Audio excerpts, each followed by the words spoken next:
Hello বন্ধুরা, তোমরা সবাই কেমন আছো? আশা করি তোমরা সবাই খুব ভালো আছো। আমিও খুব ভালো আছি। আজকে আমি একটা নতুন ব্লগ নিয়ে চলে এসেছি। তোমরা দেখে বুঝতেই পারছো কিসের ব্লগ। আজকে ছিল বাড়িতে পুজো, নবান ও লক্ষ্মী পুজো, নারায়ণ পুজো। তারপর তো এই সাইডে পুজোর জোগাড় করছিল, আর এদিকে তো আমার ভাইকে তো তোমরা সবাই চিনো। এদিকে ঢাকের আওয়াজ শুনেও তো রোলে করছে, মানে নাচতে শুরু করে দিয়েছে। এই সাইডে তো বসে আছে, এদিকে অলরেডি পুজোও শুরু হয়ে গেছে। আর এদিকে তো বাইরে ঢাক বাজছিল। তারপর তো এদিকে সবাই অঞ্জলি দেওয়ার জন্য ভেতরে বসেই গেছে। আর এদিকে তো ঠাকুরকে সাজানো হচ্ছিল। আর এখন এরা সবাই মিলে অঞ্জলি দিব, মানে আমরা সবাই মিলে। আর এইদিকে আমার একটা বুনু হাই করে দিল, ওকে তো তোমরা সবাই চিনো, একেও চিনো। তারপর এই যে ঠাকুর মশাই পুজো অলরেডি শুরু করে দিয়েছে, আর এদিকে অঞ্জলি করছিল। তারপর তো আমরা সবাই মিলে এখন করব নবান।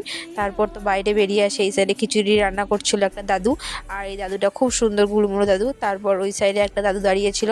তারপর এই দাদুটা আমার খুব সুন্দর, দেখবে খিচুড়ি খুব সুন্দর রান্না করে। আর এদিকে হাই করে দিল।